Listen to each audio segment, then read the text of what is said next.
Salut, c'est Clémentine Elise, coach mindset et coach business, les hôtes du podcast de la loose. Si toi aussi t'en as marre de voir que des success stories sur Instagram sans jamais aucune ombre au tableau, c'est le podcast qu'il te faut. L'objectif ici, c'est de dédramatiser, désacraliser et relativiser les échecs pour enfin se lâcher la grappe. À travers des échanges sans langue de bois, on va te partager les galères des entrepreneurs comme toi et moi. Retrouve-nous tous les mardis pour un nouvel épisode et découvrir la vraie vie des entrepreneurs. Alors, prêt à kiffer l'échec ?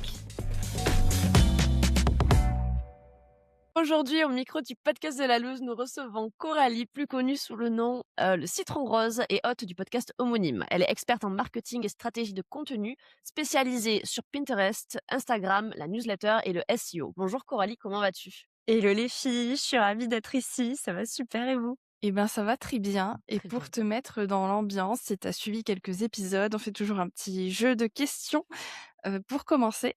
Et donc, c'est des questions, tu réponds au tac au tac. Tu peux développer si tu as envie et tu pas obligé.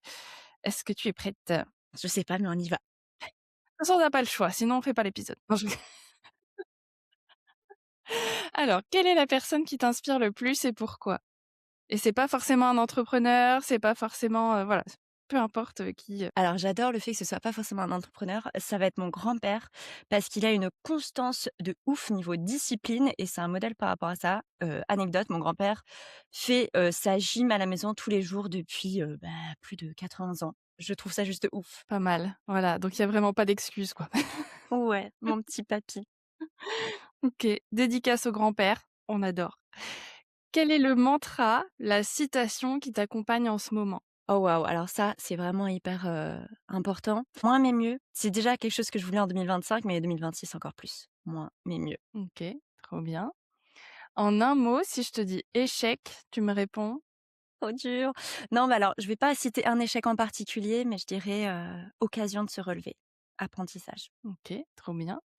Quelle est l'émotion qui te définit le plus en ce moment dans ta vie en général, que ce soit pro, perso? Transition, même si c'est pas une émotion, mais c'est un peu état transitoire et toutes les émotions qui viennent avec. OK, donc un petit cocktail d'émotions, Ouais, un petit peu flou, mélangé, ouais. OK, ça marche. Quel est le pire conseil qu'on t'ait donné ou celui que tu détestes le plus? Bah, alors ça va être par rapport à mon expertise, la stratégie de contenu, c'est, tous les conseils, qui nous stressent avec, «L'algo a encore changé, faut que tu fasses des trucs viraux», peu importe les médias, hein, ça a le don de m'agacer. Ça marche. Bien. Dernière question. Raconte-nous une petite, anecdote que personne ne sait sur toi ou un truc, que tu as envie de nous partager. Que personne ne sait, ta ta ta. Alors que personne ne sait à part mes proches, je suis, une bordélique organisée. Vraiment, je peux paraître très carrée, d'un point de vue extérieur, mais là, j'ai une vue sur mon bureau, c'est le bazar complet. Je suis très bordélique organisée. Je compatis. Et comme quoi, il faut pas se fier à ce qu'on voit sur les réseaux sociaux. C'est clair! Tu as tout le merdier qui est mis sur le côté, sur les photos. C'est ça. OK, merci beaucoup pour, tes réponses, spontanées. Nous, si on t'a invité au micro du podcast de la loose, pardon, ça fait, plus de 6 ans que tu es à ton compte et tu as eu l'occasion de traverser plusieurs galères, plusieurs échecs. Donc aujourd'hui, on va te proposer de, nous partager une espèce de guirlande de loose. Et si on remonte au début de ton activité, donc à l'époque où tu étais freelance, est-ce que tu saurais nous dire, voilà, quelle était un petit peu la première erreur ou galère que tu as, vécue à ce moment-là et qui t'a mis un peu en PLS? Carrément et comme tu le dis, effectivement aujourd'hui, je me présente comme, formatrice, en marketing et stratégie de contenu, mais j'ai commencé en tant que freelance, donc full-time, à mes débuts. J'ai continué un petit peu le freelancing et maintenant c'est toujours un peu le cas, mais c'est genre, j'ai 1 à 2 clients par mois grand max. Mais ouais, à l'époque, c'était, full-time freelance et la big erreur que j'ai pu, faire, la première, ça va concerner la tarification. Ça, c'est vrai que, mes premières missions, j'avais beaucoup de mal à me tarifer et souvent je me sous-tarifais et je donnais à fond pour le client, pour pas toujours beaucoup de reconnaissance en face. Donc ça a vraiment été une erreur, mais bon, je pense que ça passe aussi, enfin c'est de ça qu'on apprend, quoi. Et puis c'est une erreur que je pense tout le monde fait ou tout le monde doit faire pour, Ouais. comprendre aussi la valeur qu'on apporte à nos clients et derrière après pouvoir augmenter ses tarifs, quoi. Ouais, c'est ça. C'est ça, c'est ça. Mais c'est vrai que ça a pas été évident, notamment sur des missions long terme. Je pense notamment à un client, que j'avais en community management Insta, Facebook et quand je disais bon, j'avais d'un côté le côté enfin la mauvaise tarification et je me donnais à fond, genre c'est ma boîte le truc et en face pas forcément beaucoup de reconnaissance puisque, finalement ce client-là, 2-3 ans après m'a dit qu'on arrêtait la collab parce qu'ils internalisaient, mon post, on va dire. Mais, genre ils m'ont envoyé par mail ce message et alors en plus on faisait de temps en temps des réunions stratégiques, tout ça et c'est un peu comme se faire larguer par texto. Bah, là, c'était pareil. Je me suis faite larguer par email alors que je n'ai pas vu le truc venir en plus et c'était un C'est gros pas toi, client, c'est nous. ouais, c'est ça. Ouais, je l'ai super mal vécu parce qu'il y a vraiment ce côté, je me suis donnée, quoi. C'est genre comme si c'était l'entreprise de mon père, genre et ouais, j'ai été un peu larguée, comme une malpropre, quoi. Et tu avais d'autres clients à ce moment-là? Enfin, où, ça ton CA dépendait beaucoup de ce contrat finalement? Alors heureusement, j'avais d'autres clients, mais je crois que ça pesait quand même à 30 hein, dans mon CA. Donc ouais, heureusement, j'avais d'autres clients, mais celui-ci, gros CA et puis, je pense qu'il y avait ce côté, bah, en fait, c'était un de mes premiers clients donc c'est ouais, il y avait de l'émotionnel quand même. Ouais, c'était un Il y peu avait de symbolique, l'émotionnel. et un peu violent la façon dont ça s'est terminé, quoi. Ouais, ouais, ouais. Ouais, Typiquement le surtout premier que amour, quoi. ouais, non, c'est ça. C'est ça. Ouais, il y a vraiment plein de choses qui se mélangeaient et comme je vous dis, ouais, j'étais sous-tarifée par rapport à ce que je faisais franchement, genre je gérais, le compte Insta de A à Z comme, on pourrait gérer notre compte maintenant, gérer Facebook, enfin vraiment c'était assez énorme. Il y avait tout l'aspect stratégique aussi puisque, à l'époque, la cliente, je pense qu'elle était pas encore très structurée, stratégique dans sa com. Donc, par exemple, elle m'a pas dit: «Ah bah tiens, moi je veux que tu fasses des posts avec tel objectif, je veux que tu nous amènes du monde dans la newsletter». Enfin voilà, c'était en mode, carte blanche. Allez Coralie, niveau stratégie, c'est toi qui as carte blanche. Ouais, il y avait ça aussi que je n'ai bien évidemment pas compté, bah, dans la tarification. Ouais, donc ça t'a permis de voir tout ce qui manquait finalement, Ouais. après tu t'es dit: «Ah ouais, il y a peut-être des choses à rajouter». Ouais, ouais, ouais. Moi, c'est comme ça qu'on se s'améliore et on se structure, hein. C'est cool. OK, donc il y a eu ça, donc le contrat s'arrête. J'imagine que, bah, il faut rebondir, il faut faire d'autres choses, il se passe d'autres choses, il y a d'autres clients en freelance ou comment tu rebondis? Qu'est-ce qui se passe? Ouais, alors heureusement, j'avais d'autres clients et par contre, je pense que en fait, de perdre ce client-là, me dire: «Bah, attends, ça peut s'arrêter du jour au lendemain», ça m'a provoqué une grosse peur de manquer. Bah, je l'ai toujours aujourd'hui, hein, pour, des raisons différentes puisque j'ai évolué dans mon business model, mais enfin, j'ai changé de business model. Mais c'est vrai qu'à l'époque, je me souviens, j'avais cette peur de: «Attends, t'imagines, t'as un gros contrat qui s'arrête là, comme, c'est arrivé avec celui-ci. Qu'est-ce qui se passe?» Donc en fait, ça a fait que, petit à petit, j'ai cumulé les clients jusqu'à monter à 10 clients en freelance. Bon alors ça paraît, OK, hein, 10 clients en freelance, mais non, c'était pas OK du tout. Je bossais pendant les vacances, j'étais stressée et puis il y a toujours ça, qui peut être un peu ingrat si on ne cadre pas et ça dépend aussi de notre posture, mais alors ouais, moi j'avais, 1 client sur 3, qui pinaillait en mode, «Ouais, mais non, je veux ça en plus et c'est pourquoi j'ai pas des résultats tout de suite avec mon SEO?» Donc ouais, non, je suis montée à 10 clients en freelance et c'était en 2021 et déjà à cette époque, ouais, j'étais pas loin du burn-out et je pensais que travail, quoi. La vie perso, ça n'existait pas trop à côté, comme la plupart des entrepreneurs font. Mais je pense que c'est normal au début. Après, faut peut-être penser à soi aussi. Bah, c'est vrai qu'on l'a déjà évoqué dans quelques épisodes où tu as certaines erreurs qui sont un peu, «obligatoires» entre guillemets. Alors bien évidemment, si tu les fais pas, c'est mieux, hein, mais il y a quand même certaines, erreurs typiques qui reviennent, chez beaucoup de gens et en fait, tu es un petit peu obligé de passer par là pour comprendre ce qui va pas, ce que tu veux pas et derrière, bah, rectifier le tir et continuer à avancer, quoi. Ouais, ouais, complètement. Et du coup, bah, ça a été quoi toi ton déclic chez toi pour te dire, «Bon, ben là, faut que je stoppe un petit peu, les conneries quoi, sinon je vais, m'user la santé», est-ce qu'il y a eu un événement particulier? Alors ça remonte à loin, donc j'ai un petit peu du mal à me souvenir, mais je pense que c'est une période où j'étais pas mal stressée, ça se ressentait enfin, en fait, quand tu es stressée, parfois, tu fais ressentir à ton entourage proche. Tu vois, à tes potes, à ton compagnon, de vie, ta famille. Donc bon, déjà, ça, c'est vrai que, je faisais un peu peser mon stress, du taf sur les autres. Ça a impacté forcément, mes soirées, mes vacances. Donc bon, les vacances potentiellement avec des proches Et en fait, quand je me suis lancée du coup sur le citron rose, 6 mois après, j'ai lancé ma première formation parce que, c'était un sujet, j'étais en mode: «Mais oh my god les gars, mais pourquoi vous utilisez pas Pinterest pour vous faire connaître? C'est juste absolument génial en termes de ratio temps passé versus résultat». C'est toujours le cas d'ailleurs. Et du coup, j'ai lancé ma formation en parallèle de ces missions freelance et du coup, ça a fait un cumul des 10 clients là, au fur et à mesure, donc voilà, ça a monté petit à petit 6, 8, 10, en 2 ans et puis le cumul, avec cette formation, Pinterest, pour laquelle je faisais des lancements forcément. Il faut bien que je promeuve, la meuf elle sait plus parler, c'est dur de conjuguer ce C'est pas verbe. le verbe le plus simple, Que hein, je fasse la promotion, punaise, il est trop dur. Que je généralement on en fasse arrive à ça, hein. que je fasse la promotion de cette formation pour, bah, la faire connaître, de ma cible. Du coup, j'ai cumulé ces 2 trucs-là et je pense qu'il y a un moment où ça a pété. En fait, j'avais souvent des crises de larmes, ouais, j'étais pas bien, quoi et je me suis dit: «Non, là, c'est bon, ça suffit» et je pense que les déclics, ils sont arrivés aussi avec les clients qui pinaillent. Honnêtement, tu te donnes cœur et âme, pour un comment dire?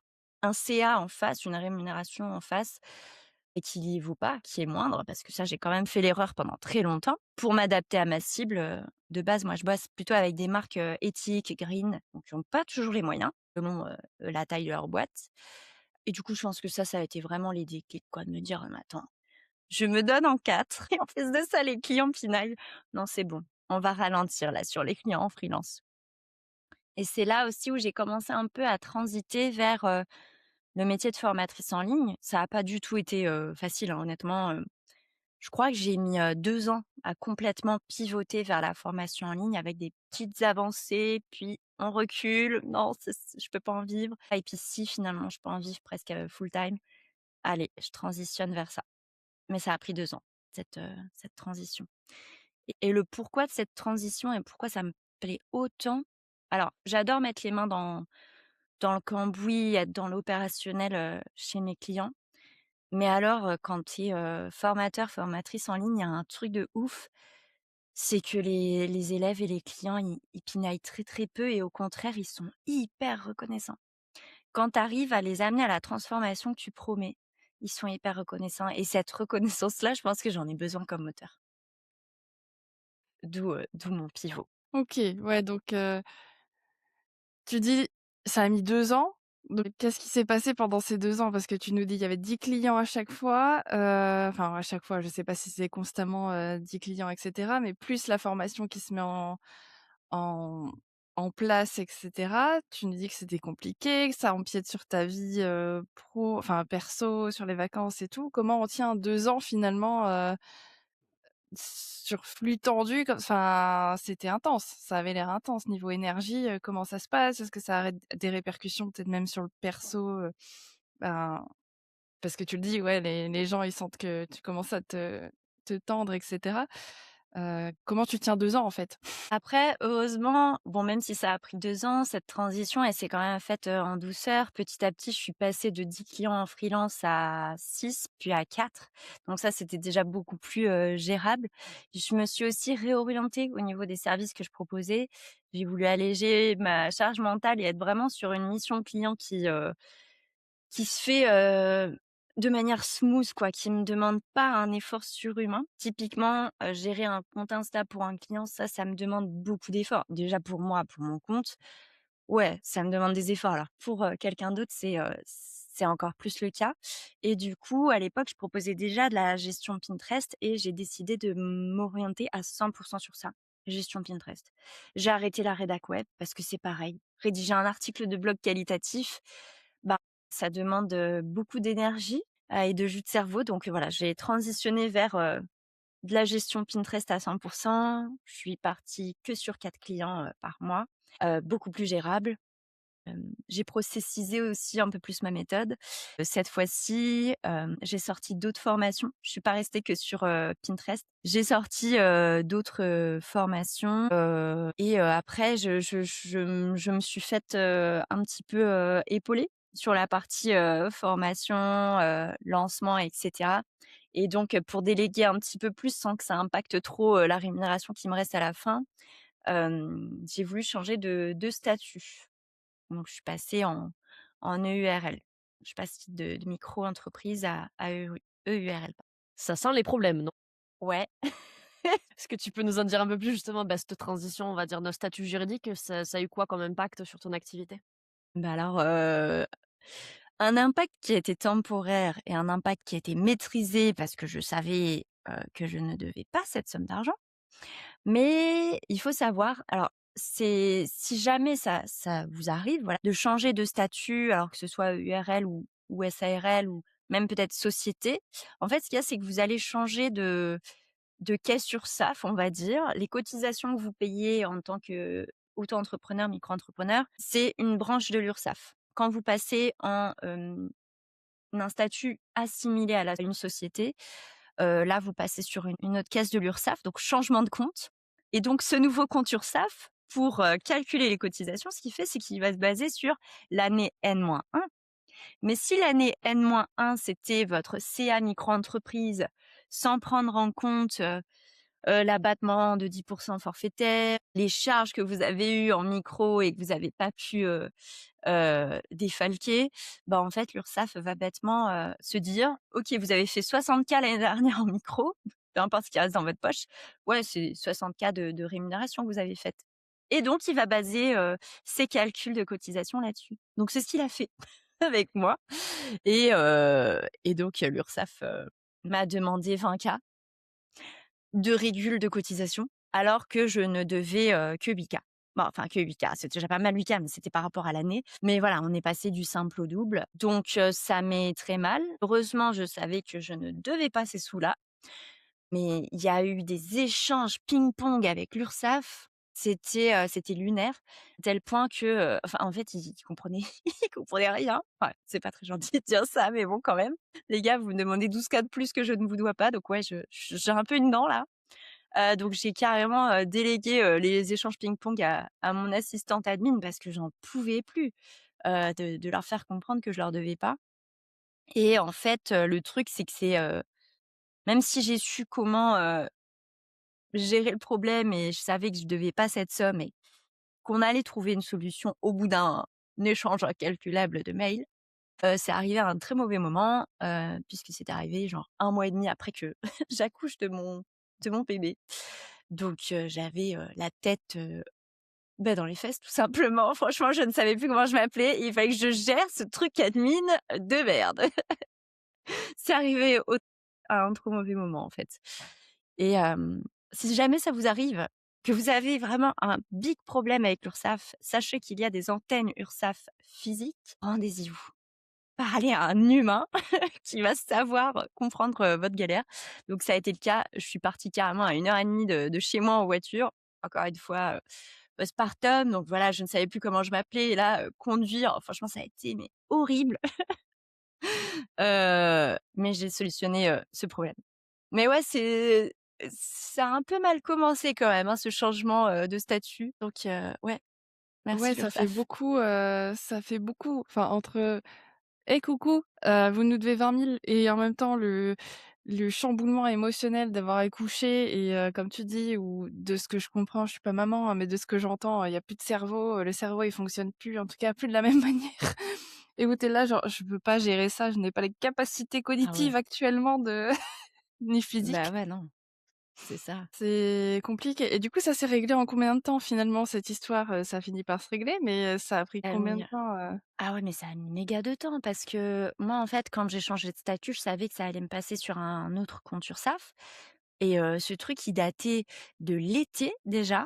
L'été, je me souviens, je les appelle: «Oui, vous m'avez toujours pas ouvert mon compte pour que je règle les cotises» et ça s'est solutionné genre en janvier-février. Donc le truc, ça a pris genre 6 mois pour qu'ils me fassent le bon compte et quand ils m'ont fait le bon compte oui, parce qu'au début, ils arrivaient même pas à m'ouvrir un compte. Je sais pas qui s'est passé et après non, l'histoire des 20 K, ça a été en fait, à partir du moment où j'ai arrêté de faire les ping-pong email et que je suis allée dans leur bureau je suis tombée sur un gars trop gentil en plus.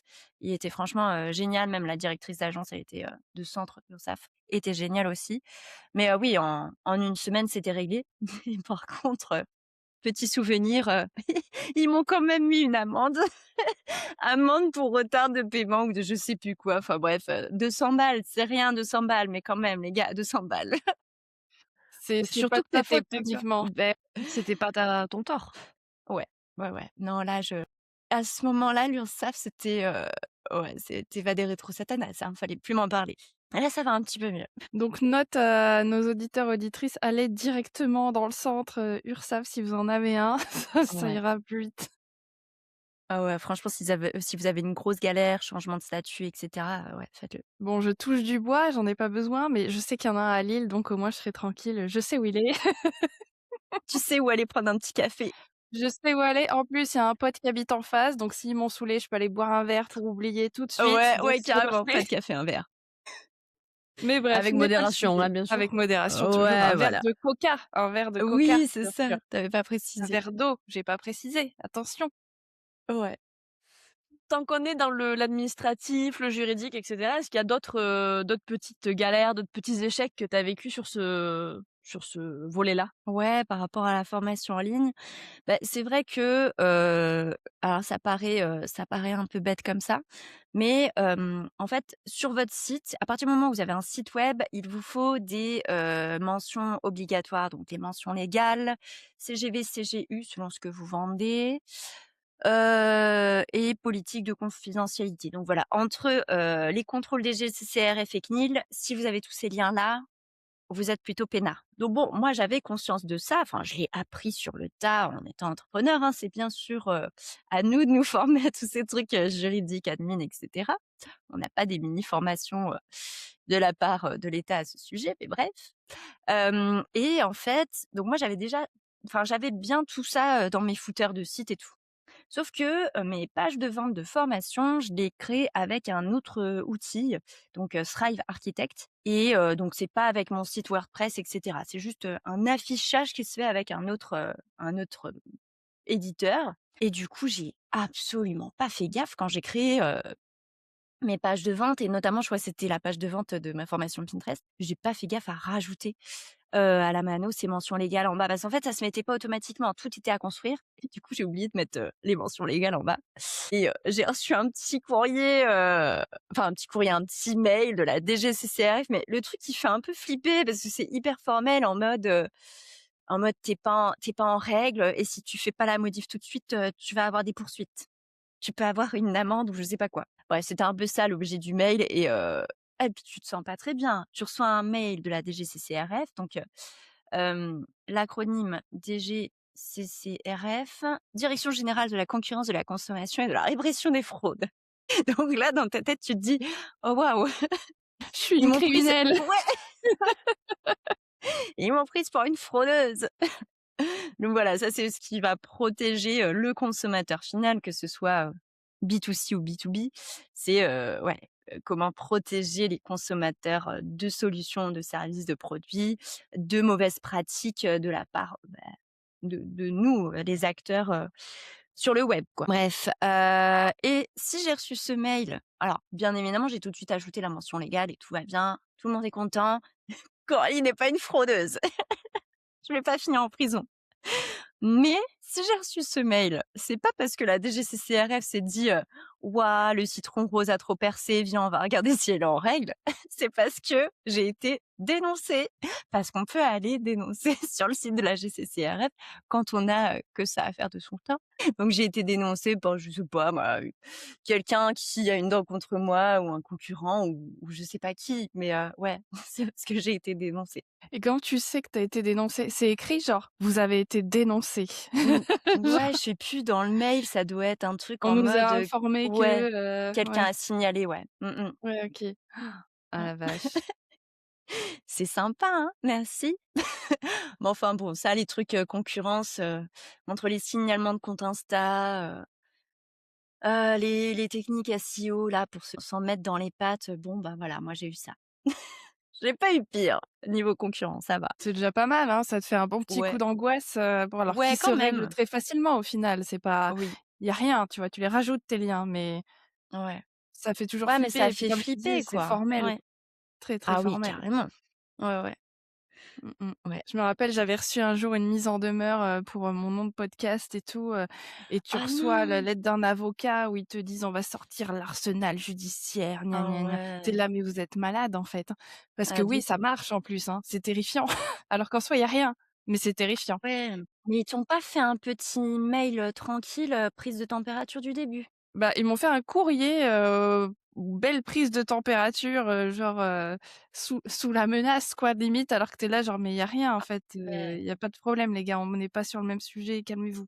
Mais tu reçois ça, Incroyable. bah oui, c'est très formel, ils te mettent les bons petits mots qui font flipper et toi tu es là genre: «Mmh». Ouais, puis c'est un avocat, tu te dis: «Attends, moi je m'y connais absolument pas». C'est ça, Donc en c'est fait, ça. le gars ou la nana en face, ils vont me faire des trucs et me réussir à me ferrer par je ne sais quel. Ah mais c'est ça, tu te fais toute Et une là, tu histoire, remets toute ta vie en question, quoi. Tu te dis: «Est-ce que j'ai fait quelque chose depuis ma naissance qui pourrait me porter préjudice?» Ah mais c'est ça, tu te dis: «Mais putain, je vais finir en prison, ça y est». Moi je Ou au voulais moins juste faire un que ouais. podcast. Ah ouais, c'est ça. Ah ouais, bah, c'est clair que ah ça, c'est horrible. Mais j'ai une anecdote là-dessus, par rapport à la mise en demeure. Une loose à ajouter à Eh la bah, liste. allons-y, tu vois? Parfaite transition. Mais d'ailleurs, petit aparté, je crois qu'il y a eu une époque dans ma boîte où limite j'avais une merde chaque mois. Voilà, c'était peut-être une année karma cette fois-là et du coup, je m'étais dit: «Pour tenir, pour franchement ne pas claquer la porte à mon bise et me dire: "Allez vas-y, c'est bon, je lâche tout là, j'en peux plus"», je me disais: Je suis capable d'encaisser une merde par mois, pas plus». Donc en fait, j'avais un peu cet esprit féministe du coup de me dire: «Ça va être quoi la merde là du mois de février? Qu'est-ce qui alors petite ou grosse, hein, mais ça va être quoi la prochaine?» Et je tenais grâce à ça en me disant: «Ça arrive, c'est la vie, tu as une par mois». Ouais, donc ça c'est pour aider à tenir, mais non, une par mois ça commence à faire beaucoup. Mais au moins ça montre la réalité, hein, que ce soit perso ou pro. On se prend des gamelles et ça fait partie, du jeu malheureusement. Ouais, du coup, mise en demeure moi aussi. Heu Franchement, j'aurais tellement pu l'éviter cette loose, mais il y a un petit côté, tu sais quand tu fais confiance à quelqu'un dont c'est normalement être le enfin c'est censé être le métier ou c'est censé être les études de base. Donc je prends un café avec une très bonne copine entrepreneuse à moi qui a fait des études de droit. Donc moi, tu sais, c'est comme quand un médecin te donne des conseils, tu remets absolument pas en question et au contraire, tu te dis: «Ah mais attends, parole d'évangile, carrément, je t'écoute, je bois tes paroles». Donc moi, ma pote, je me suis dit, «Bon, ben, elle a fait, des études de droit, elle s'y connaît, c'est bon, je peux lui faire confiance» et en fait, on parle de ma formation qui s'appelle aujourd'hui Pin Limonade, mais à l'époque, ça ne s'appelait pas Pin Limonade. Je vous laisse deviner comment ça s'appelait. Donc bon, bref, et elle me dit: «Mais attends, pourquoi tu déposes pas ton nom de formation à l'INPI pour la protéger. Tu imagines, il y a un concurrent ou une concurrente qui veut faire lui donner le même nom?» Genre Pinterest? Ouais, genre Pinterest limonade. Et donc moi, entre, je suis trop dans le jus, j'ai aucune prise de recul dans mon business parce que je suis trop dans le jus, dans le tac, tac, tac, on avance, on gère une merde après l'autre, un client après l'autre, la création de contenu. La meuf, aucune prise de recul. Et que ma pote me dise: «Mais dépose à l'INPI», dans ma tête, je me suis pas dit: «Mais jamais tu ne déposes un nom de marque ou nom de produit avec le nom d'une marque dedans». J'ai pas réfléchi. Moi, j'étais en mode, déjà, en fait, tu vas sur le site de l'INPI, tu es un peu stressé parce que faut pas te tromper de classe, parce que ça coûte des sous et il y a 36 milliards de classes et des classes que tu comprends rien. C'est comme quand tu fais ta déclaration d'impôt. Tu comprends rien. Tu sais, 5C, 5 trucs là, franchement, moi à chaque fois je suis en PLS. Ben le l'INPI c'est pareil, les classes, c'est un peu galère. Donc voilà, j'ai déposé, un nom de marque, ça bah, en fait, ce qui s'est passé, c'est que alors l'INPI ne va pas te dire: «Oh Coralie, tu ne peux pas déposer Pinterest Limonette, c'est déjà pris Pinterest». Non, l'INPI prend ses sous. Je crois que j'avais payé, 160 balles, un truc comme ça. L'INPI prend ses sous et fait passer le dossier et ça remonte, côté, Pinterest et là, je reçois une mise en demeure, ouais, direct avocat, pas du tout de message, au début à l'amiable. Bon, je comprends, hein, franchement, Pinterest va pas se faire yesh à faire un petit mail ou un petit MP Insta, forcément. Ils vont direct m'envoyer, leur avocat. Honnêtement, ça s'est quand même très bien passé. Alors moi, je reçois un mail d'avocat et en plus de ça, derrière, il y a Pinterest. Je me suis dit: «Wow, non, alors là, on va pas rigoler». Moi, je ne suis absolument pas capable. Alors je les changements, les faire, il y a aucun souci, hein, ça, j'ai compris après. Il y a aucun changement pour tout changer sur ma formation, son nom et cetera. Mais j'avais peur que les proportions grossissent. Enfin, moi, je me suis dit: «Attends, on sait jamais. S'ils ont envie de me faire payer parce que, il y a eu préjudice temporaire ou je sais pas quoi, moi, je sais pas, hein, s'ils ont envie de me faire payer». Moi, je me suis dit: «Attends, là, tant pis, tu vas pas faire tes rigolotes, tu contactes toi aussi un avocat spécialisé dans la propriété intellectuelle, spécialisé dans le digital». Donc bon, j'ai sorti encore un petit billet, 800 balles, mais ils ont été excellents. Et donc c'était un petit coup de: «Je te fais un petit mail mielleux, gna gna gna», pour que ma cliente, tu l'embêtes plus. Ma cliente, jusqu'au gol et elle savait pas ce qu'elle faisait, mais elle ne pensait pas à mal. Au contraire, elle prône, ta solution à, qui veut bien en entendre parler. Donc, il y avait vraiment ce côté, ouais, ça a été super bien solutionné, mais au fond, il y avait quand même ce côté énormément de stress. Alors je crois que j'étais enceinte à ce moment-là. Moi, les grosses bourdasses, je crois qu'elles me En sont fait, c'est toutes que quand tu arrivées. étais enceinte. Oui. Ouais, voilà, super, merci. Mais c'est vrai qu'au-delà du petit flip, de l'argent que j'ai mis sur la table, parce que, bah, en fait, l'INPI, ses prix, c'est 160 balles et même si ça passe pas, bah, en fait, ils se les gardent et ouais, 800 € d'avocat. Donc voilà, au-delà du côté financier qui fait, un peu suer quand même, quoi, ouais, on est sur un bon petit, 1 balles, ben, c'est surtout que ça m'a pas mal ébranlée dans le sens où, honnêtement, Pinterest, c'est un truc c'est une plateforme que je connais depuis 10 ans et c'est une plateforme de laquelle je parle en bien, mais à qui veut en entendre parler. Donc j'ai commencé à en parler aux blogueuses au début, puis après aux entrepreneurs, aux marques. Donc c'est vraiment un truc, et puis aujourd'hui toujours, hein. Pinterest, c'est toujours un truc, dont je fais l'apologie. Donc c'était difficile, en fait. Là, tu te reçois une mise en demeure d'un truc, duquel tu fais l'apologie de ouf. Tu es en mode: «Mais attendez, je suis une fan, pardon, et je fais même votre job, tu vois? Je fais la commerciale de votre solution limite». Donc ouais, ça a été assez difficile et au-delà de ça, Pinterest France s'est pas mal ouvert aux opportunités de partenariat, au début avec des blogueuses, mais aussi avec des collègues concurrentes à moi qui étaient, dans la thématique Pinterest et forcément, bah, moi, je pense que je suis sur leur liste noire donc tu vois, il y a un peu de ça aussi donc franchement, ouais, ouais, il y avait une grosse,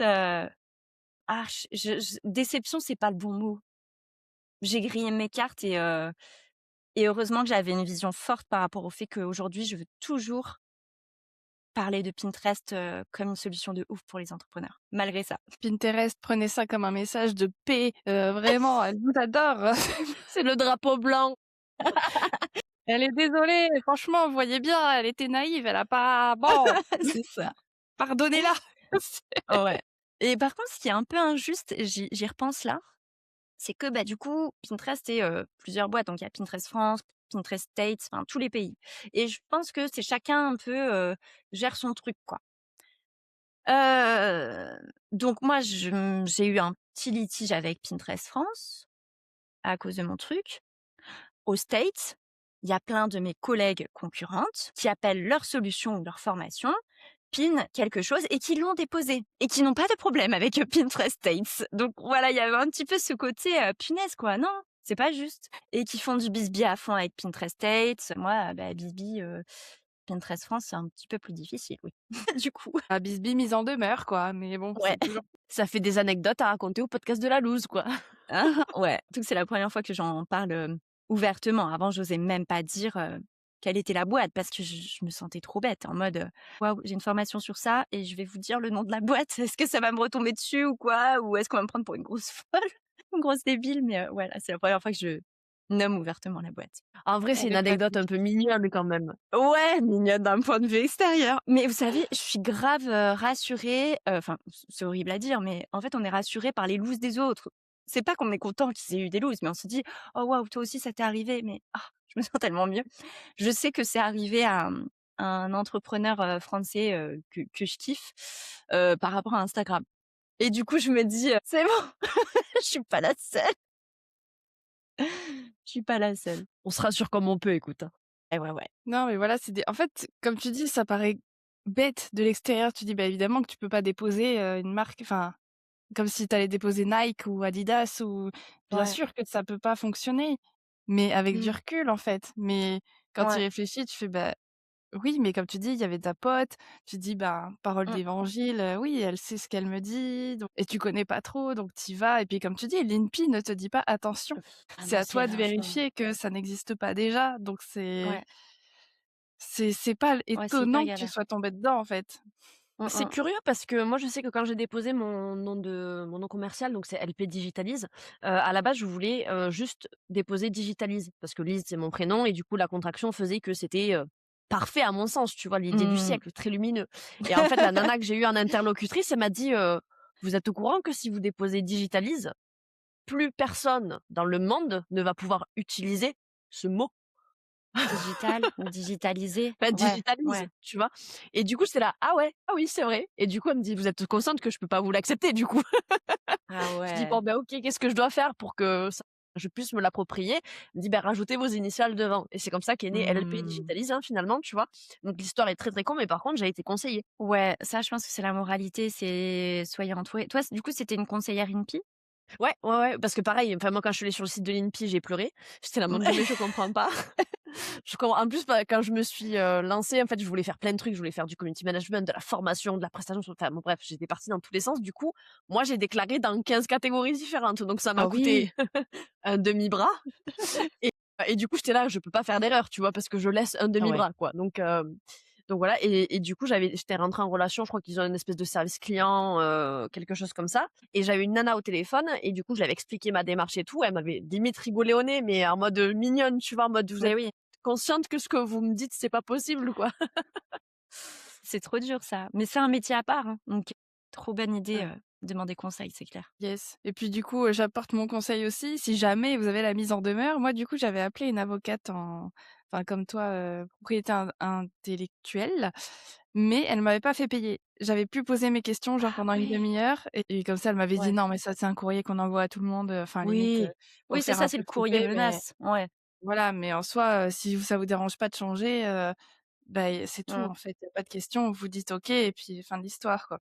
Mais Ouais. donc c'est possible d'avoir des avocats, alors ça dépend, ce dont tu as besoin et tout, mais qui peuvent répondre à tes questions, Ah, c'est trop bien ça. gratos et Ouais, je ça, crois c'était qu'on a un plutôt cool. truc, juridique avec, ou la mutuelle ou la RC Pro, je sais plus. L'un des 2. La RC Pro, ouais, Mmh, ouais, conseil juridique gratuit, je crois. Donc à voilà, condition d'avoir une, RC Pro. oui, Il y a une RC Pro, les gars. Ne jouez pas avec le Parce feu. que c'est pas obligatoire pour toutes les, professions, mais en vrai de vrai, si vous arrive une dinguerie, bah, vous serez bien content de l'avoir la RC Mmh. Pro. Mmh mh. c'est clair. OK, donc épisode de mise en demeure, nickel, ça fait plaisir, on est content, mais comme quoi ça peut vraiment arriver, sur des trucs bêtes et tout et donc voilà, merci de l'avoir partagé. Donc ça, c'était pendant la formation, enfin par rapport à ta formation en ligne. OK. Est-ce qu'il y a eu d'autres choses justement, bah, vu que comme tu étais enceinte visiblement et qu'il y avait une merde tous les mois et ne serait-ce que le fait de devenir maman, est-ce que ça aussi, ça a entraîné d'autres, challenges? Je vais pas dire loose, mais, challenges, obstacles, pendant justement en plus cette transition sur la formation et cetera?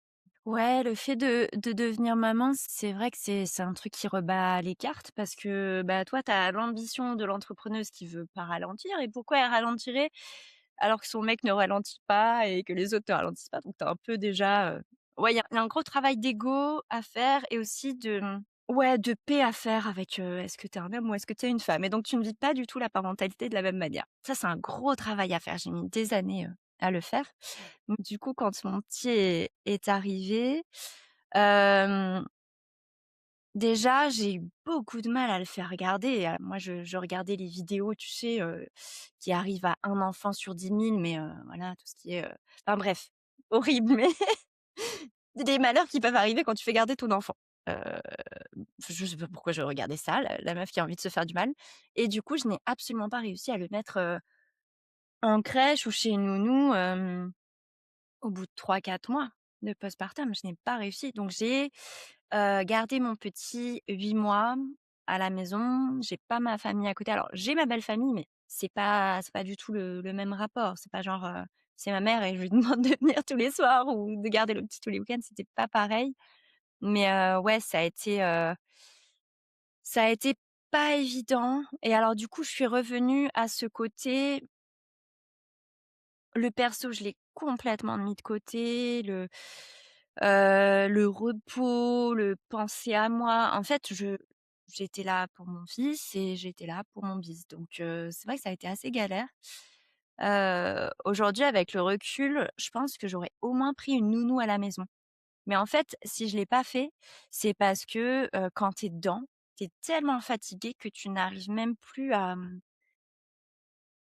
chercher une nounou, à domicile te paraît être encore un truc en plus. Puisque c'est un peu une sortie de zone de confort, tu vois? Il faut que tu trouves les bons sites. Alors en plus de ça, excusez-moi, mais les sites, d'assistantes maternelles par région là, ils sont dégueulasses. Est-ce qu'il y a pas un web designer qui peut nous les refaire? Non, c'est absolument mal fait. Donc tu vois déjà enfin bref, ouais. Donc forcément, je pense que ça en a un peu pâti.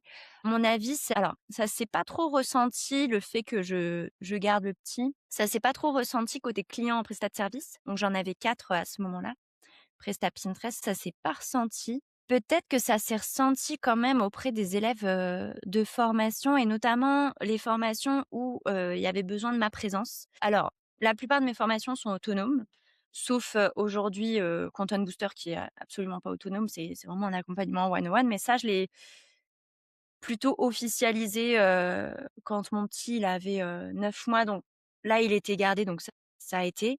Mais par contre, je sais pas pourquoi, j'ai eu l'idée de lancer, un programme pour devenir Pinterest manager, donc comme moi et en fait, du coup, c'était avec des lives élèves et c'était la première fois que je faisais ces lives et comme toutes les premières fois, c'est jamais, génialissime ce qu'on propose, mais tu vois, au bout du premier live, j'aurais pu me dire: «Ah tiens, vu les retours des filles ou pas, peut-être que j'aurais dû ajuster, le contenu, la structure» et en fait, je n'arrivais absolument pas à avoir, le jus de cerveau, l'esprit critique, la pédagogie pour me dire: «Meuf là, ils vont pas dans le bon sens tes lives». Du coup, ouais, je sais que ça a impacté les premières cohortes de ce Pin Manager programme. Donc voilà, Parce parce que que j'avais aucune tu prise de étais recul. fatiguée par, justement le fait de devenir, mère ou il y avait d'autres facteurs aussi qui entraient en compte?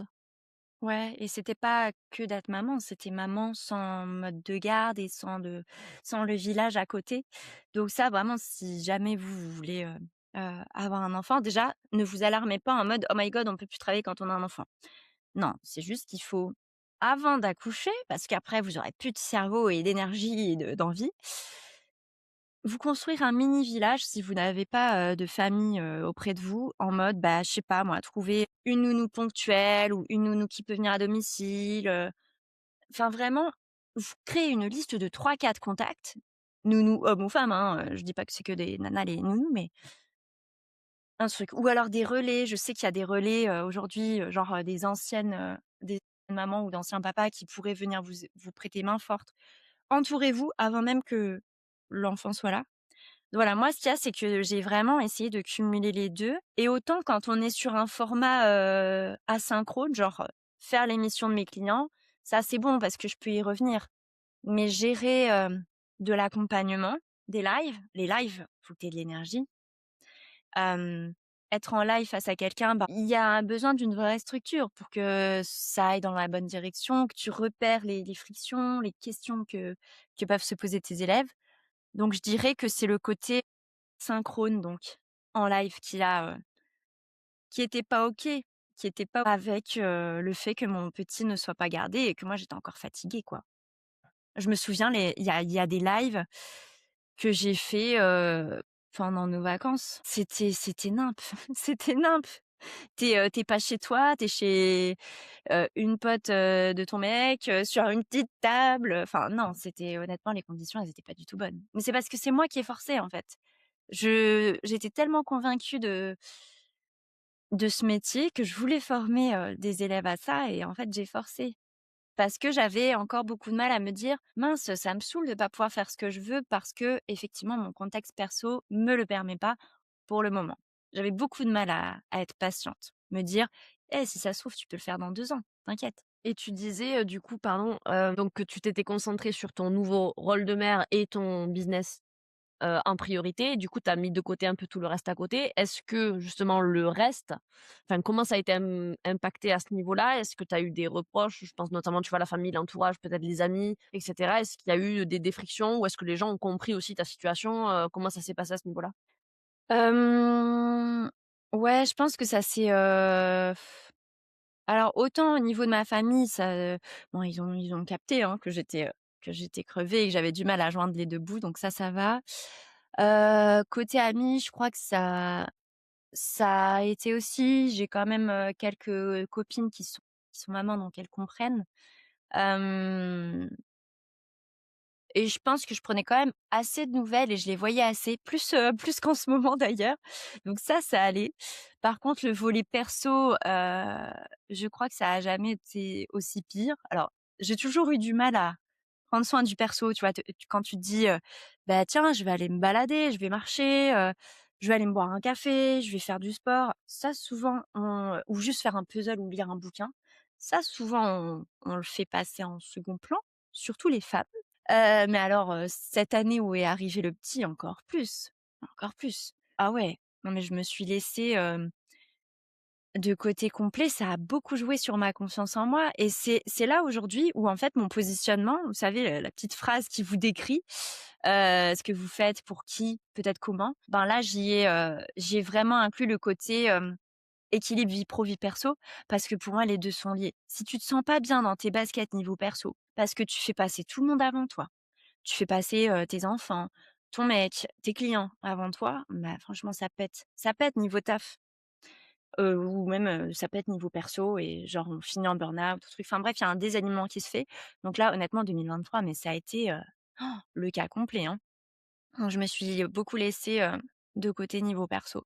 J'ai peu fait de choses pour mon bien-être. Pareil, en fait, comme mon petit, il faisait pas trop de sieste en journée, franchement, ça a été une galère, ce petit coquin. En fait, le peu de fois où il faisait des siestes et où j'aurais dû me reposer, je le faisais pas et je travaillais. Donc il y avait vraiment ce côté, toujours faire passer, le reste avant toi. De quoi il a besoin ton corps là? De quoi il a besoin ton esprit? De quoi tu as besoin? Est-ce que tu as besoin de faire, une pause? Ouais, bah non, c'est un peu laissé de côté et ça a par ricochet eu, un gros impact aussi au niveau de mon couple, ouais, ça alors j'allais dire ça a tremblé, non, ça ça ouais, ça a pété provisoirement, on va dire. J'en rigole aujourd'hui parce que j'en suis guérie, il y a eu 1 an et demi qui est passé, mais ouais, ça grosse claque aussi à ce niveau-là et pour moi, les 2 sont intimement liés, quoi, le perso, le pro, forcément. Ouais, bah, ça, c'est ce qu'on dit souvent, c'est, le fait de dire que le perso, enfin, c'est le perso et le pro, c'est le pro, c'est des conneries parce que forcément, c'est un être humain quoi qu'il arrive derrière donc Mmh, si toi ça va pas, si tu as pas l'énergie, si tu es tendu, si tu es, bah, bien sûr que ça se répercute sur tout le reste, que ça peut créer des tensions, ben, voilà, dans le couple, dans la vie, familiale, enfin n'importe où donc ça c'est indissociable en fait. C'est bien d'en parler et il y a un truc que tu as dit tout à l'heure, tu as dit aussi c'est dur à accepter que, bah, une femme et un homme en gros ils ont pas la même enfin, vie, enfin posture, et donc j'imagine que là, bah, c'est ressorti, plus donc sans, te poser les ouais. questions sur l'implication de ton conjoint, mais que ça c'est pas évident de se placer et j'ai l'impression que c'était un peu ça la bataille intérieure de: «Pourquoi, moi je pourrais pas?» Mmh. bosser, faire, tourner mon business, gérer et tout. Mmh. Pourquoi moi je dois subir aussi cette fatigue et tout gérer à côté et pourquoi alors lui j'en sais rien, mais on n'a quand même pas les mêmes préoccupations et les mêmes, bah, charges mentales, hein, Ouais. parlons-en, que les hommes, hein, malheureusement. Ouais, complètement. Charge mentale qui a forcément un impact, c'est pour ça que je vous disais en tout début d'épisode, pour moi 2026 ça va être moins mais mieux parce que oui, typiquement en 2025, j'ai fait mon meilleur CA, mais alors, je me suis, enfin, j'ai fini crevée. J'ai fini crevée avec cette charge mentale justement, avec ce conflit intérieur de: «Mais mince, moi j'ai envie d'avoir ces ambitions-là et là, faire telle et telle chose et pour le moment c'est pas possible». Donc il y a un vrai travail à faire à ce niveau-là. Je sais pas si je suis la seule à ressentir ça en tant que maman, de me dire: «Le salaire de mon mec n'a pas bougé, voire il augmente parce qu'il est salarié, qu'il peut y avoir des primes et moi mon salaire il est lié à mon énergie». Et si je m'effondre, bah, mon CA, il s'effondre et ça fait trop suer. C'est dur, c'est dur et en même temps, je suis trop heureuse aussi des moments que je vis avec mon fils. Mais ouais, ça, c'est un vrai travail à faire, vrai travail à faire. C'est quoi? C'est de l'injustice? Enfin, c'est un sentiment un peu d'injustice ou de genre tu pas le contrôle? Enfin, je sais pas comment dire, mais Ouais, en fait, au début, tu es un peu en mode, tu trouves ça injuste. Tu dis: «Mais attends, pourquoi nous, notre, salaire, notre ému et nos projets devraient être impactés?» Pro, par exemple, hein, si le perso, on y consacre du temps. Oui, la maternité, elle peut avoir un impact sur le pro. Après, ça dépend vraiment de ce qu'on fait et du business model qu'on a. Je pense que moi, mon business model, il est assez particulier. C'est que, je fonctionne beaucoup par lancement organique. C'est moi qui fais les lancements. Donc par exemple, je suis pas prestataire de service, full time en mode genre j'ai 4 clients et bah, ça voilà, pas d'impact sur mon CA parce que je sois fatiguée ou pas. Au pire, c'est quand, je suis en forme que je bosse pour ces clients-là. Là, c'est vrai que la formation en ligne, c'est pas le cas. En plus, ouais, je crois que je suis partie sur un business model où enfin, c'est pas que je crois, c'est que c'est le cas et encore une fois parce que ça correspondait ouf à ma vision, mais aujourd'hui, je consacre énormément de temps à mon programme, de marketing digital, donc qui est, plutôt un format hybride one-on-one et en fait, c'est vrai que ce n'est pas censé aller avec la maternité. Parce que quand tu es sur du one-on-one, il te faut de l'énergie. C'est pas comme si, genre, je vendais des formations en ligne autonomes. Donc là, finalement, je me dis peut-être que cette problématique-là, elle est plus liée à mon business model. Et c'est aussi pour ça qu'en 2026, j'ai aussi envie de plus fonctionner par ego, en mode faire la grognon, «Oh ouais, ça me saoule, mon mec il gagne bien, ça n'impacte pas son CA, ça rémue». J'ai plus envie de faire la grognon, j'ai envie de mettre en place des trucs, en 2026. Mettre enfin en place mes tunnels de vente, pourquoi pas faire de la pub, travailler la fidélisation client et un petit peu moins passer de temps sur le one-on-one. De toute façon, je le vois, hein, il y a plein de nanas qui sortent du one-on-one, même des nanas qui sont pas mamans parce que le one-on-one, ça demande, de l'énergie et aussi une certaine posture. Tu es triste, tu as appris une mauvaise nouvelle, tu es mal luné ce jour-là, bah, tu fais comment quand tu es en one-on-one avec ton client? tu Donc dissocies. Tu compartimentes. Beaucoup, beaucoup. c'est ça, c'est ça, c'est ça. OK, ça marche. Pas mal de choses qui se sont mises en place, de remises en question, de questionnements, bah, du coup, sur ton business model Mmh. enfin, ça a secoué pas mal de choses, finalement, la maternité. Si tu avais un conseil, là, à donner à nos auditeurs, auditrices et peut-être, auditrices mamans, hein, du coup, qui se retrouvent face à ça, à ces difficultés, à ces questionnements, enfin, tu aurais envie de leur partager quoi? Bah, moi, les conseils, alors le premier qui me vient, c'est, ne pas hésiter à demander, de l'aide. Comme je disais, c'est vraiment se constituer un carnet de plusieurs personnes, pas juste une. Plusieurs personnes qui, quand on n'en peut plus, puissent prendre le relais. Voilà, même si c'est une matinée, tu as envie d'une matinée pour toi, pour aller faire je sais pas quoi ou même pour taffer et rattraper ton retard. Voilà. Bon, alors ça coûte des sous si tu prends une nounou même ponctuelle, mais voilà, avoir vraiment son petit carnet de personnes qui sont là pour aider. Donc ça, vraiment ne pas hésiter à demander de l'aide et je pense que ça va se situer beaucoup au niveau de votre business model et des offres mises en place. Même si la formation en ligne, ça donne envie, enfin voilà, on voit tous les formateurs, étaler leur CA et on a l'impression que, c'est C'est les crises du siècle. Ça dépend vraiment du modèle. Est-ce qu'on est sur de la formation en ligne asynchrone, autonome, genre les gens, ils achètent les formations, les produits digitaux et voilà, il y a pas d'accompagnement ou alors l'accompagnement est là, bah, ouais, avec du recul, je me dis: «Moi, je force un truc parce que c'est accroché à ma vision, à mon envie d'accompagner des nanas, dans, leur visibilité, leur croissance».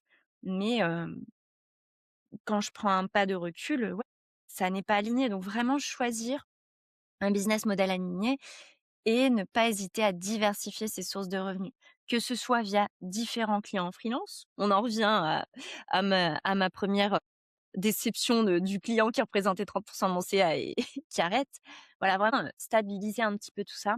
Et le troisième conseil, c'est, d'apprendre à lâcher du lest. Vous allez trouver les ressources et vous allez devenir encore plus stratégique. Avant, vous passiez 2 heures sur un post Insta, maintenant vous allez passer 1 heure, voire 40 minutes. Voilà, vous allez vraiment devenir plus stratégique, vous allez savoir dire non plus facilement. Enfin voilà, il y a vraiment ce côté, faites-vous confiance sur le fait que vous allez réussir à prioriser et faire du tri et être encore plus smart en fait dans l'utilisation de votre temps. Mais les ressources, vous allez les trouver et vous laissez pas aller à la comparaison. Tout à l'heure, je parlais de la comparaison par rapport au conjoint. C'était le plus flagrant selon moi, mais il m'arrive aussi de me comparer à des nanas qui ont pas d'enfants. Et après, je me dis: «Mais tu es bête ou quoi? C'est n'importe quoi». Non, ne te compare pas. Et puis même, au-delà de pas comparer les chiffres, c'est pas comparer les vies. Allez, je me dis, cette nana, elle fait, Watt Mill avec ses formations asynchrones. Oh, mais je rêve de faire ça. Mais si ça se trouve, cette nana, dans son perso, elle a plein de pans de sa vie avec lesquels elle est pas heureuse. Donc voilà, là, ça sort un peu du cadre maman, mais c'est arrêtez de vous comparer aux autres. Ça ne va absolument pas vous rendre heureuse ni vous faire avancer. Oui, et puis comme tu dis, on sait pas ce qui se passe derrière. Enfin, ça se trouve Ouais. cette nana aussi, elle rêverait d'avoir une famille et tout et Oui, elle c'est peut pas ça. Ouais. l'avoir et du coup enfin, c'est un cercle vicieux, on s'en sort pas Mmh. et si tu as pas toutes les infos, tu peux pas te comparer à quelqu'un, ça et puis ça n'a Mmh. aucun intérêt en fait donc puis comme tu dis, une maman et une personne qui n'a pas d'enfant, c'est déjà complètement différent en termes de temps, d'énergie donc gardez votre énergie, surtout si vous en avez pas beaucoup, la mettez pas dans la comparaison. Passage à l'action et faire votre bonhomme de chemin, quoi. Vous vous concentrez sur Yes. vous. Et pensez à vous du coup, faites des choses pour vous, hein. Je pense qu'il y a ça aussi, tu nous l'as dit, ne plus, complètement négliger, vos propres besoins, sinon, Ouais, bah, en plus ça se répercute sur tout le reste. Donc c'est c'est même, clair. altruiste de prendre soin de soi. Ouais, c'est clair. OK, bah, merci beaucoup, Coralie pour tes réponses, ton témoignage. Donc on te retrouve sur le Citron Rose, hein, si on te cherche, voilà, c'est le Citron Rose et puis voilà, merci beaucoup. Merci beaucoup pour, cette interview. C'était un honneur, d'être sur le podcast de la Loose que j'écoute très régulièrement et qui met le smile. Parfait. J'espère Merci que tu as mis beaucoup. 5 étoiles, évidemment, Et le commentaire? et le commentaire. Voilà. Instant promo. Si c'est C'est pas une fait, on prise publiera pas d'otage. l'épisode. C'est ça. Prise d'otage. C'est ça. On La ne sort carotte. l'épisode que s'il y a un avis qui est sorti, Ah j'adore. Ah mais ça serait efficace. le chantage, tu sais? Non, ton épisode, il sort que si tu mets un avis. Tu m'envoies le screenshot et c'est bon. Ah j'adore. Bref, merci beaucoup et Merci Merci Coralie. beaucoup les et à filles. bientôt. À bientôt. Bye. Si l'épisode t'a plu, partage-le à tes potes en galère et dis-nous qui tu aimerais découvrir sur ce podcast. Nous, on se retrouve la semaine prochaine et rappelle-toi, c'est pas parce que t'as la loose que t'auras pas de flouze. Hashtag drop the mic.